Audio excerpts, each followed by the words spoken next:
Hello student, hope you will be fine. Today we are going to start chapter number 4, linear equations in two variables.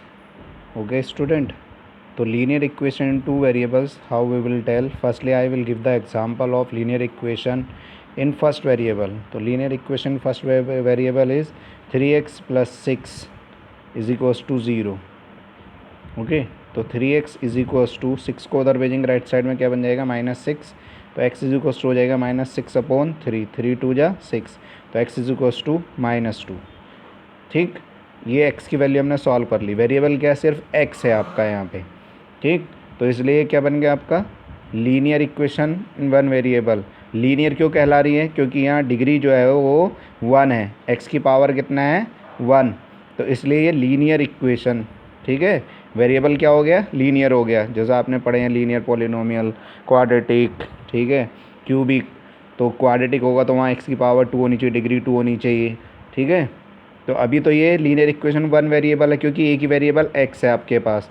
अब अगर जैसे मैं example लेता हूँ यहाँ x plus y is equals to 6, ये तो यहाँ एक वेरिएबल आपका x हो गया, एक y हो गया. ठीक, इसकी पावर भी 1 है और इसकी पावर भी 1 है. तो ये हो गया linear equation in two variables. कौन सी इक्वेशन हो गई ये? Linear equation in two variables.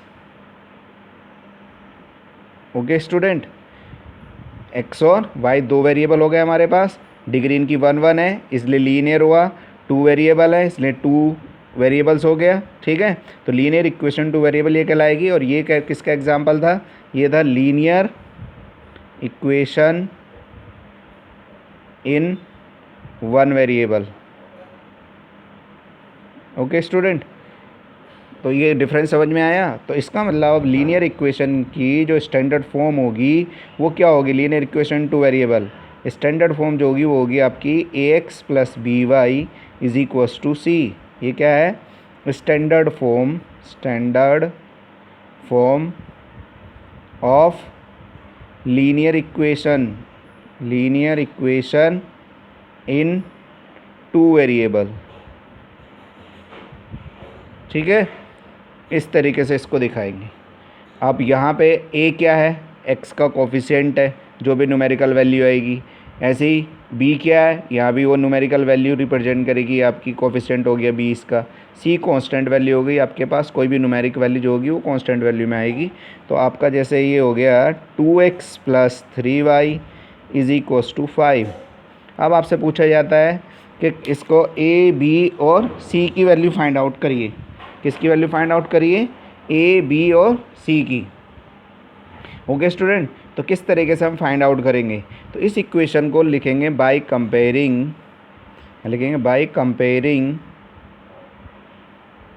ax plus B Y is equals to C. हमसे कहा गया कि find the value of a b and c. यहाँ लिख देते हैं फाइंड a b एंड c. ठीक है, इस तरीके से.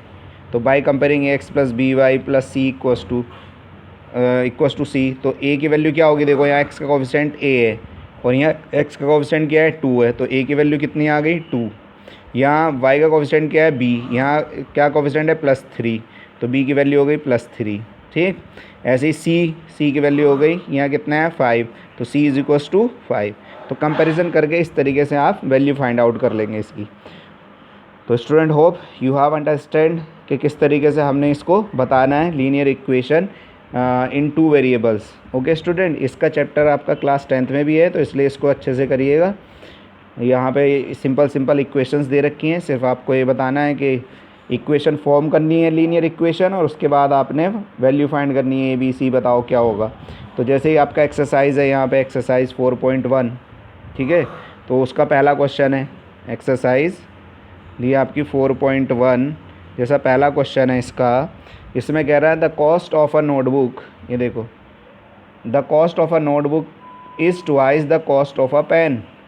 तो write a linear equation in two variables to represent the statement. तो देखो यहाँ पे cost of notebook is twice the cost of pen, किस पे डिपेंड कर रही है, नोटबुक की कॉस्ट जो है वो डिपेंड कर रही है पेन पे। तो यहाँ ऐसे लिख लेंगे let cost of notebook be x, let इस तरीके से let cost of a notebook equals to rupees x, इस तरीके से। फिर लिखेंगे let cost of a pen equals to rupees y, इस तरीके से आपने लिख लिया। फिर लिखेंगे आप according to question, according to question. तो क्वेश्चन में कह रहा है कि कॉस्ट ऑफ नोटबुक जो है वो ट्वाइस है कॉस्ट ऑफ पेन का। तो कॉस्ट ऑफ नोटबुक है आपके पास एक्स और कॉस्ट ऑफ पेन है आपके पास वाई। तो वो कह रहा है नोटबुक तो ऑलरेडी पहले से ही ट्वाइस है यानी डबल है, तो इक्वल करने के लिए हमें किसको करना पड़ेगा मल्टीप्लाई, इसको कॉस्ट ऑफ पेन को। तो ये बन गया x minus 2y is equals to 0। ये इक्वेशन बन गई इन 2 वेरिएबल। ठीक, इस तरीके से करेंगे इसको। उसके बाद आ गया आपका क्वेश्चन नंबर 2 कि express the following linear equations in form of ax plus by plus c equals to 0 and indicate the values of a, b and c।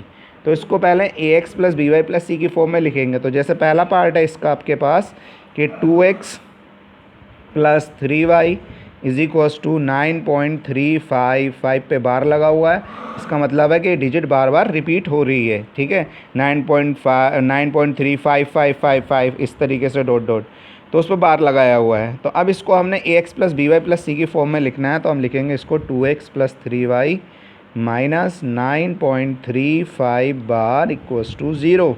अब यहाँ लिखेंगे बाई कंपेयरिंग, इसको लिखा बाई कंपेयरिंग। हमें इक्वेशन क्या दी है, ax plus by plus c equals to 0, ये इक्वेशन दी है।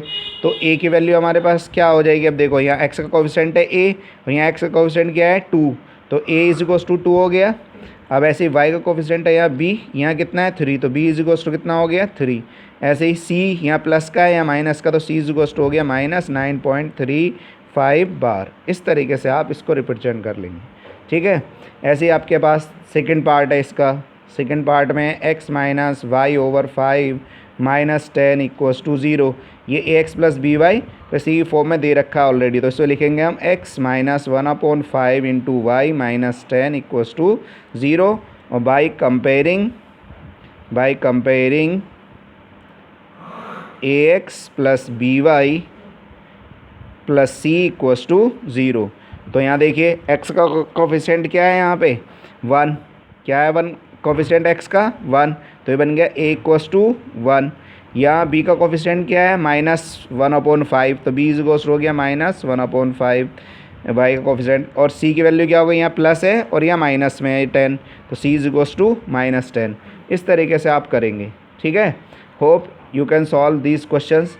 एक कर लेते हैं हम फोर्थ पार्ट इसका। जैसे दिया आपको x इक्वल्स टू 3y, तो इसको लिखेंगे x minus 3y plus 0 equals to 0, इस तरीके से फॉर्म में लिखेंगे इसे।